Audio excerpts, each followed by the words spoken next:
오늘 우리에게 주시는 하나님의 말씀은 데살로니가전서 1장 1절로 4절까지의 말씀입니다. 신약성경 328면에 있습니다.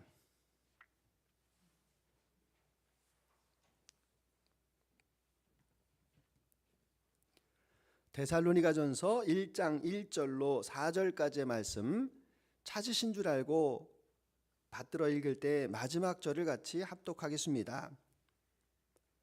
바울과 실루아노와 디모데는 하나님 아버지와 주 예수 그리스도 안에 있는 데살로니가인의 교회에 편지하노니 은혜와 평강이 너에게 있을지어다.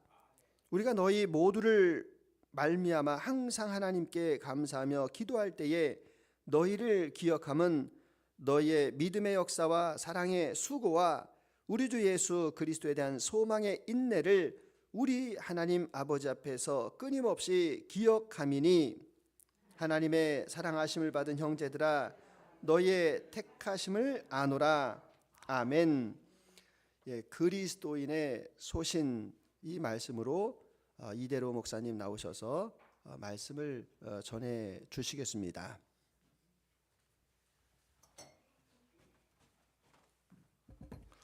네, 한 번 더 같이 기도하겠습니다. 하나님, 부족한 죄인을 통해서 하나님의 말씀을 나누게 하셨는데 이 말씀을 통해서 우리 하나님이 증거되고 하나님의 은혜가 깨달아지고 또 그 은혜의 말씀대로 살아가는 믿음을 저희 가운데 더하여 주시옵소서.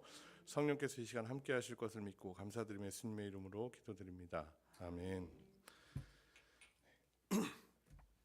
네, 오랜만에 이렇게 말씀을 이렇게 나누게 돼서 참 감사합니다. 또 이렇게 자리를 내어주신 우리 담임 목사님께도 진심으로 감사드립니다. 그 드라마 이태원 클라스라고 혹시 보신 분이 계십니까? 한번 손 한번 들어보실래요? 보신 분, 네, 몇 분 계시는군요. 네, 이태원 클라스라는 드라마가 그 젊은 사람들 사이에서 어떤 분들에게 좀 인생 드라마다 뭐 이렇게 얘기하시는 분들도 있더라고요. 근데 그 유튜브에 보면 이 드라마의 명대사만 이렇게 골라가지고 이렇게 편집해 놓은 그런 이제 약간 동기부여 같은 채널이 있습니다. 그래서 거기서 제가 우연히 그 유튜브를 보다가 그걸 보게 됐는데 몇 가지 대사가 좀 제 마음에 이렇게 좀 와닿았던 게 있어서 좀 소개를 드려볼까 합니다. 하나는 이런 대사였습니다. 지금 한 번, 지금만 한 번, 마지막으로 한 번, 또 한 번, 그 한 번들로 사람은 변하는 거야 라는 대사가 있습니다. 이 대사를 하게 됐던 게 한 번만 좀 양보하고 포기하면 편해질 텐데 왜 그걸 포기하지 않냐라는 그 주인공의 이제 그 또 다른 여자 주인공이 있거든요. 그 여자 주인공의 얘기에 한 번이 쌓이고 또 한 번이 쌓이고 또 한 번이 쌓이면 그걸로 인해서 사람은 변한다는 게 아마 변질된다라는 표현을 쓰려고 했던 것 같아요. 이제 그런 대사가 있었고 또 다른 하나는 이제 고등학교 시절 주인공의 고등학교 시절의 모습을 이렇게 보여주면서 이제 주인공이 굉장히 정의로운 친구였는데 그 반에 있는 학생 중에 하나가 그 학교 폭력을 계속해서 일삼는 친구가 있었나 봐요. 그래서 그 친구를 때렸는데 사실은 그 친구가 자기 아버지가 다니는 회사 회장의 아들이었고 그래서 그 친구를 때린 걸로 인해서 사과를 하러 가는 그 장면에서 이 친구가 무슨 대사를 하냐면 사람은 소신 있게 살아야 된다라고 저희 아버지께서 가르쳐 주셨습니다. 그게 제 소신이고 저희 아버지 가르침이고 앞으로도 저는 그렇게 살겠습니다라고 이야기를 해요. 그러니까 자기가 이 친구가 잘못한 것을 이제 좀 폭력을 쓰긴 했지만 때리긴 했지만 그것에 대해서 자기는 자기의 소신이었기 때문에 후회하지 않는다라고 이렇게 발언을 하는 것을 보았습니다. 이 두 대사의 공통점, 저는 소신이라는 그 말에 좀 포인트를 잡았습니다. 여러분들에게는 혹시 소신이 있으십니까? 소신. 여러분들이 좀 지키고자 하는 혹은 지켜내야겠다라고 하는 삶의 어떤 소신들이 있으십니까? 저한테도 별거 아닌 소신이 한 두어 가지가 있습니다. 첫 번째가 뭐였냐면 하루에 한 끼는 가족들이랑 밥을 먹기. 별거 아닌 소신인데 그거는 꼭 지켜야 되겠다라는 생각이 들어서 웬만하면 일이 끝나고 집에 일찍이든 늦게든 들어가서 밥을 아내랑 꼭 같이 먹습니다. 저는 밥 숟갈을 같이 담그는 사이가 가장 친해질 수 있는 사이라고 생각하는 사람인데, 그 밥을 한 끼를 같이 먹는 게 별거 아닐 수도 있지만 그걸 지키기 위해서 저는 가끔 같이 일하는 이제 그 동료분들이라고 해야 될까요? 같이 일하는 실장님들이 이제 밥 먹고 가라고 해도 저희 와이프 제가 안 가면 집에서 혼자 밥 먹어요. 저 집에 가야 됩니다 하고서 그렇게 거절하고 집에 갔던 적이 한두 번이 아니었습니다. 또 뭐 다른 소신들이 있는 것 중에 하나는, 일이 없는 날은 어지간해서는 다른 사람들하고 약속을 잡지 않습니다. 그냥 가족들하고 시간을 보내고 또 어디든지 나가서 그냥 좀 데이트 아닌 데이트라도 좀 할 수 있으면, 동네 한 바퀴라도 돌 수 있으면 그렇게 하는 게 가족들하고 저하고의 사이를 지키는 길이라고 생각했기 때문에 그거는 계속해서 좀 지켜나가려고 애를 쓰고 있습니다. 네, 오늘 우리가 읽었던 이 본문의 저자인 바울에게도 저는 소신이 있었다라고 생각합니다. 그 소신이 뭐냐? 예수 그리스도의 복음을 전하는 것이 자기의 생명처럼 여기는 하나의 소신이었어요. 특별히 그는 이방인들에게 복음을 전하는 일에 자기의 생명을 내던졌던 사람이었습니다. 오늘 우리가 본문을 읽으면서 이제 여기에는 표현이 되어 있지 않지만 보통 바울이 쓰는 서신에 본인을 표현할 때 그리스도의 종, 그리스도의 노예 이런 표현을 많이 씁니다. 바울이 이런 표현을 쓰는 이유는 자기에게 주어진 이 복음이라는, 예수 그리스도를 믿는 그 믿음으로 구원을 얻는다라는 이 가장 단순하고도 명쾌한 이 명제를 사람들에게 전하기 위한 하나님께서 자기에게 주신 그 사명을 소신으로 여기고 이것을 지켜내기 위해서라면 죽음을 마다하지 않고 지역을 돌아다니면서 하나님 나라의 복음을 전했던 것, 이것이 바울이 지키고자 했던 소신이라는 거예요. 데살로니가라는, 오늘 이 본문의 배경이 되고 있는 데살로니가라는 지역도 바울이 그렇게 복음을 전하러 들어갔던 지역 중에 하나였습니다.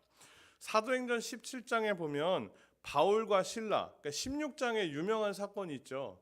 감옥에서 이렇게 찬양을 하는데 이제 매였던 것이 다 풀리고 옥문이 열리고 그러면서 주 예수를 믿으라, 그리하면 너와 내 집이 구원을 얻으리라.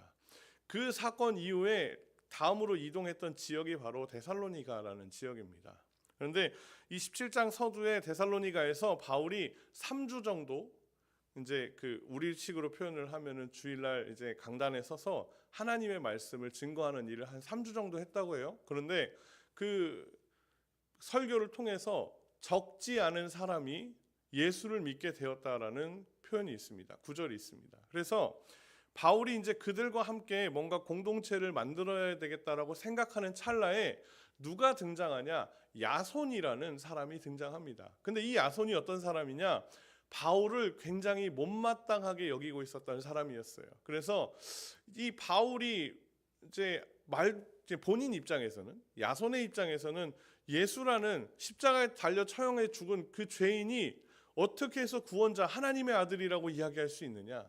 이것 때문에 굉장히 화가 나서 불량배들, 오늘날 얘기하면 깡패들을, 이제 용역들을 동원을 해서 이 바울을 괴롭히고 못살게 굴어서 데살로니가 지역에서 내쫓습니다. 그래서 쫓겨간 지역이 어디냐? 베레아라는 지역인데, 그곳에서도 바울이 말씀을 전할 때 역사들이 일어났어요. 베레아 사람들은 신사적이어서 하나님의 말씀을 깊이 묵상하는, 상고하는 사람들이었다라고 기록되어 있습니다. 거기서도 그래서 그들만의 사역을 하기 위해서 또 준비하고 있는데, 이 야손이라는 사람이 바울이 베레아에서 복음을 전한다는 이야기를 듣고 또 그 고용했던 불량배들과 함께 가서 회방을 놓고 바울을 내쫓아서 에베소 지역으로 쫓아보내게 돼요. 정리해서 제가 왜 이런 말씀을 드리냐? 데살로니가 지역은요, 바울이 그렇게 오랜 기간 사역했던 곳이 아닙니다. 뭐 어떤 곳에서 바울이 뭐 1년 반을 있기도 하고 뭐 3년을 있기도 하고 지역마다 이렇게 지냈었던 기간들이 조금씩 다른데, 바울은 이 데살로니가라는 지역에서 그렇게 오래 머물러 있던 사람이 아니었어요. 그런데 이 데살로니가 지역, 이 교회, 오늘 본문에 대해서 우리가 읽으면서 3절 말씀을 좀 다시 한번 같이 읽어볼까요? 3절 말씀 시작. 너희의 믿음의 역사와 사랑의 수고와 우리 주 예수 그리스도에 대한 소망의 인내를 우리 하나님 아버지 앞에서 끊임없이 기억하며 4절 하나님의 살아가심을 받은 형제들아 너희를 택하심을 아노라. 아멘. 서신을 읽어보면 이 서신 데살로니가 전서를 쭉 끝까지 읽어보면 그렇게 막 바울이 데살로니가 교인들하고 막 친밀했을 것 같지는 않아요. 네. 형편을 다 일일이 알아서 편지를 썼던 건 아니에요. 그러니까 다시 말하면 오랜 기간 사역하지 않았기 때문에 그들하고 어떤 라포라고 하죠. 친밀감을 형성할 수 있는 기간이 그렇게 길지 않았습니다. 그런데도 불구하고 이 데살로니가 교회 교인들의 믿음에 대해서 바울은 굉장히 많은 칭찬을 하게 돼요. 우리가 오늘 읽지는 않았지만 8절부터 10절까지의 말씀을 보면 주의 말씀이 너희에게로부터 마게도니아와 아가야에만 들릴 뿐 아니라 하나님을 향한 너희 믿음의 소문이 각처에 퍼졌으므로 우리는 아무 말도 할 것이 없노라. 이 8절 말씀 한 구절만 봐도 이 데살로니가 교인들의 믿음이 너무너무 훌륭해서 그 주변 지역들에게 소문이 너무 잘 나서 우리가 이에 대해서 너희들의 믿음에 대해서 무슨 딱히 말할 것이 없다라고 바울이 설명할 정도로 굉장히 믿음이 굳건하게 세워져 있었던 그런 교회였습니다.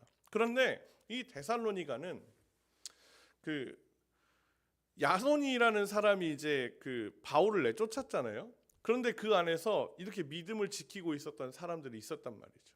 그러면 야손의 눈에 보기에는 이 사람들은 누구예요? 바울의 제자, 바울의 어떤 그런 공동체?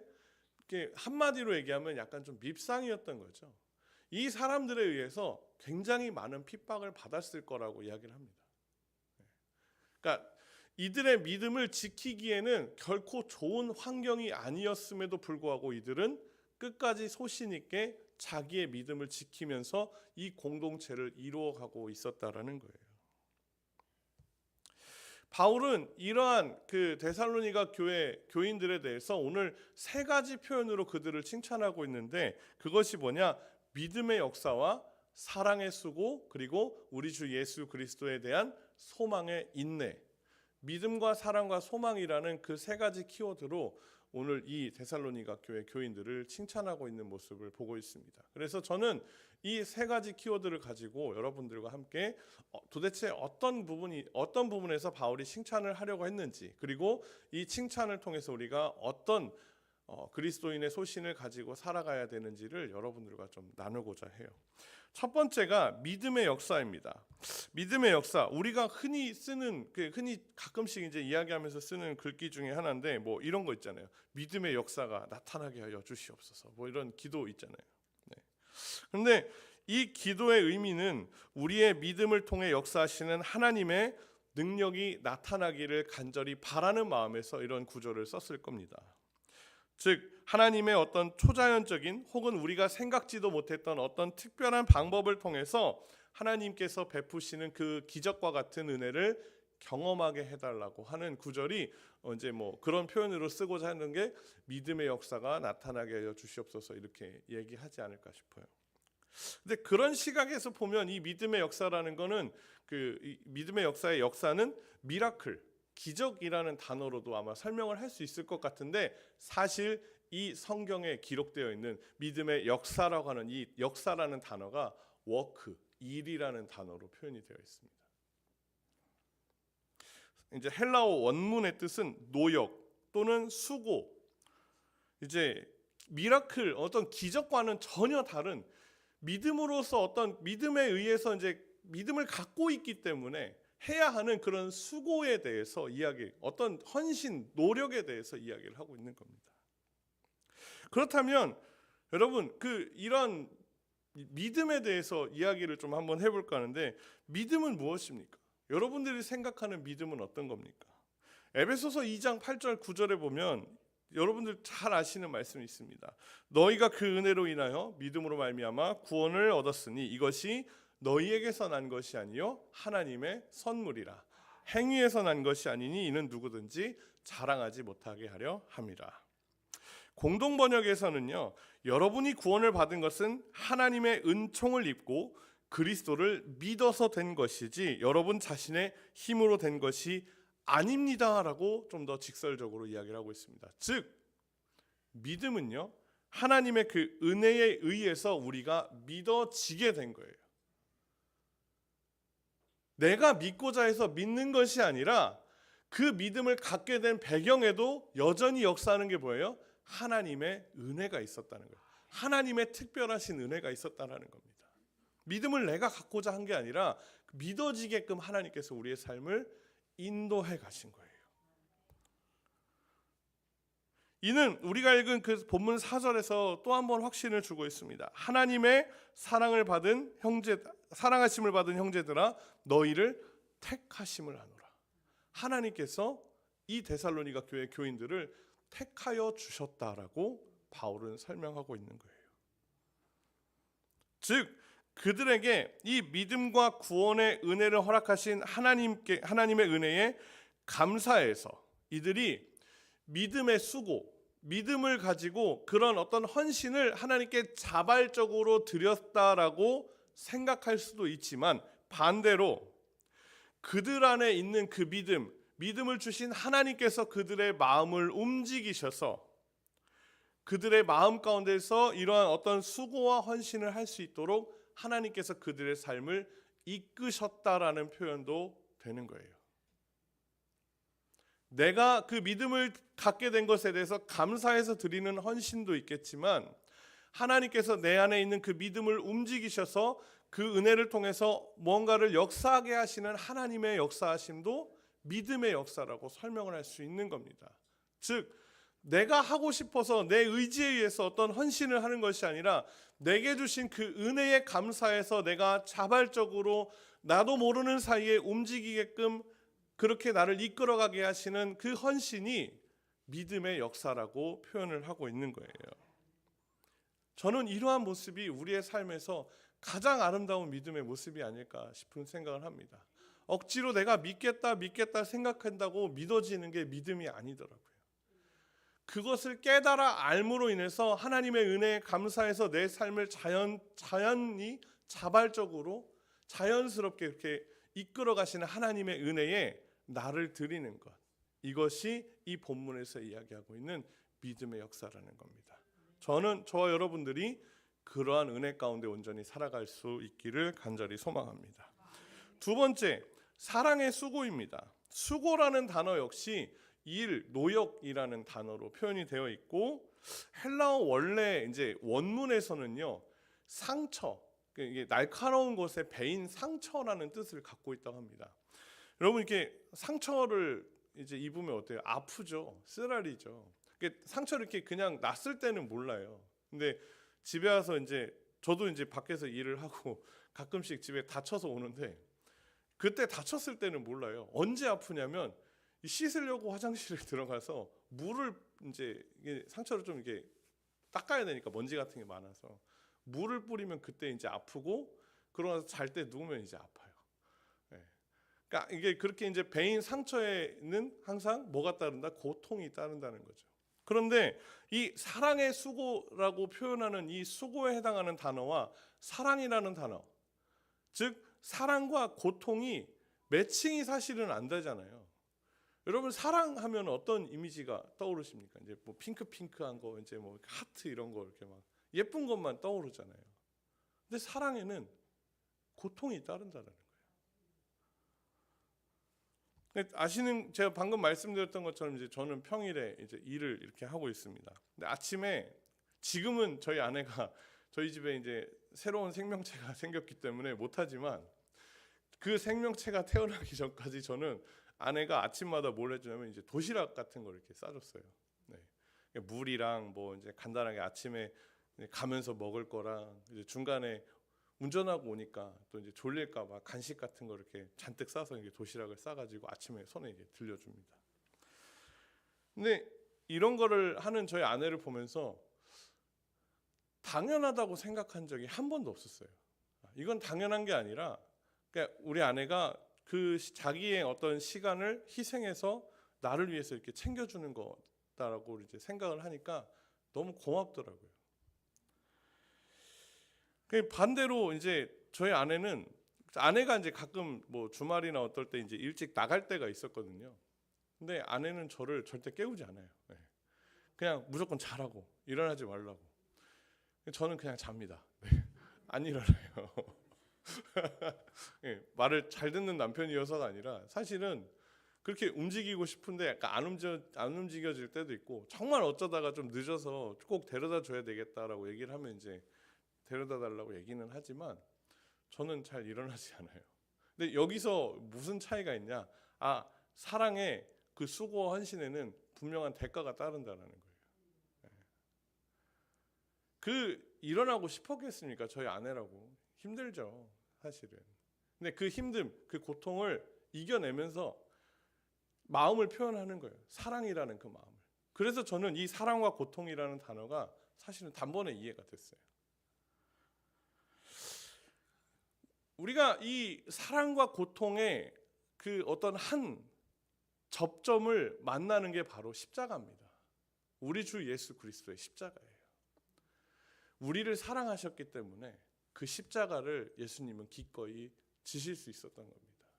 우리를 사랑하셨기 때문에 하나님께서는 그 아들을 우리에게 기꺼이 내어주시는 그 고통을 감내하실 수 있었던 겁니다. 그 사랑을 받은 우리가 이러한 사랑의 수고를 누구에게 나눌까요?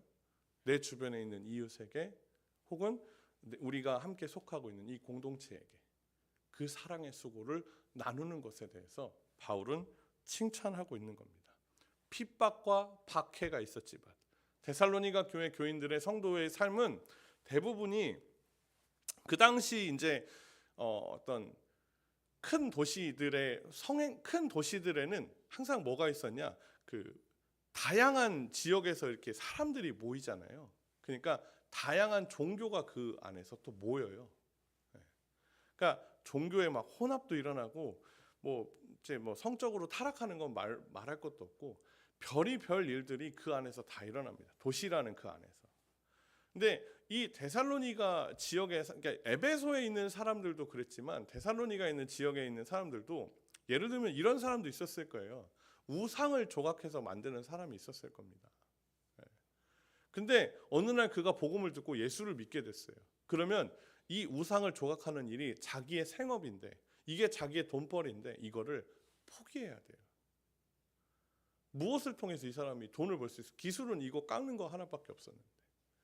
그럼에도 불구하고 그 믿음, 그리스도의 사랑을 알게 되었기 때문에 이것을 포기할 수밖에 없는, 그러한 지경에서도 이 사람들은 자기의 믿음을 끝까지 지켜내고 있었고, 그 믿음의 역사와 사랑의 수고에 대해서 바울은 칭찬을 아끼지 않고 있었던 겁니다.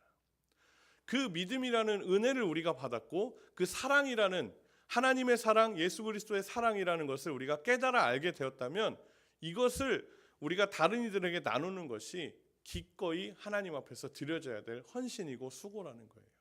저와 여러분의 삶 가운데 이러한 것들이 있었으면 좋겠다라고 말씀을 드리고 싶은 겁니다. 마지막 세 번째, 소망의 인내입니다.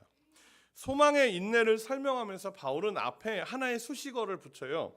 우리 주 예수 그리스도에 대한 소망의 인내라고 표현을 합니다. 이는 바울을 비롯한 모든 그리스도인들이 갖는 소망의 근원이 바로 누구에게 있어요? 예수 그리스도께 있다라는 것을 표현하고 있는 겁니다. 이거는 신앙의 고백과도 같은 거예요. 실제로 이 데살로니가 전서의 전체적인 어떤 내용을 관통하는 것 중에 하나가 예수 그리스도의 재림에 대한 이야기입니다. 우리가 찬송하는 나팔 불 때 나의 이름, 나팔 불 때 나의 이름, 그 찬양이 있잖아요. 그 찬양의 어떤 그런 배경과도 같은 그 내용이 담고 있는 게 바로 이 데살로니가 전서의 내용입니다. 소망의 근원 되시는 예수 그리스도, 예수님의 어떤 것들이 이들에게는 소망이 될 수 있었을까요? 이스라엘 백성들 가운데 메시아 사상이 있었다는 건 다 아실 겁니다. 메시아이신 예수님께서 그 땅에 이미 오셨고 그들을 구원하시기 위해서 십자가에 달리셨고 사흘 만에 부활하셨지만 이 예수님을 받아들이지 않고 여전히 오실 메시아를 기다리고 있는 유대인들이 지금도 많이 남아 있어요. 하지만 우리는 이 예수님께서 우리의 메시아, 우리의 구원자, 우리의 속량자인 것을 이미 너무 잘 알고 있습니다. 예수님을 믿는 믿음으로 구원을 받는다는 것이 단순히 이 땅에서의 일이 아닌 내세의 일, 즉 천국에 가기 위해서 예수 그리스도를 믿는 것이 그냥 당연하듯이 받아들여지지 않았으면 좋겠어요. 그냥 이 땅에선 좀 고통을 당하더라도 나는 천국 가는 확신이 있으니까, 그게 아니라 우리가 하루하루 살아가고 있는 이 세상의 삶도 사실은 주님께서 우리에게 주신 천국과도 같은 삶이 여러분들의 삶에 펼쳐졌으면 좋겠다는 겁니다. 인내라는 이 단어, 계속해서 제가 단어를 설명하는 일에 좀 주목을 하고 있는데, 인내라는, 소망의 인내라고 하는 이 인내에 해당하는 단어는 즐거운 인내, 지속 견딤이라는 표현이라고 해요.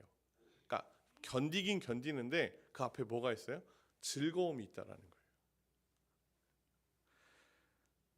그리고 그 영어 성경에서는 이 소망의 인내를 표현함에 있어서 앞에 수식어 하나가 붙는데, 확고하다라는 그 표현을 가진 이제 어떤 그런 단어를 그 부연 설명으로 붙여서 이렇게 설명을 하고 있습니다. 소망의 인내라고 표현하는데 그 인내 속에는 뭐가 있냐? 즐거움이 있고 확신이 있다라는 거예요. 무엇에 대한 확신이요?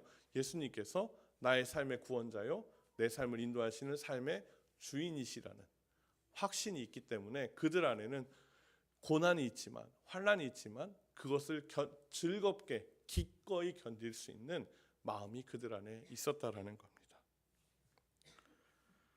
정리해 보자면 이들에게는요, 믿음의 역사, 사랑의 수고, 소망의 인내라는 확신이 있었습니다. 그리고 그 확신을 가지고 그들은 예수님의 그 그리스도인이라는 그 소신을 지켜나가기 위해서 하루하루 그렇게 기꺼이 즐겁게 자기의 삶을 주님께 드리는 헌신이 있었고, 수고가 있었고, 인내가 있었다라는 겁니다.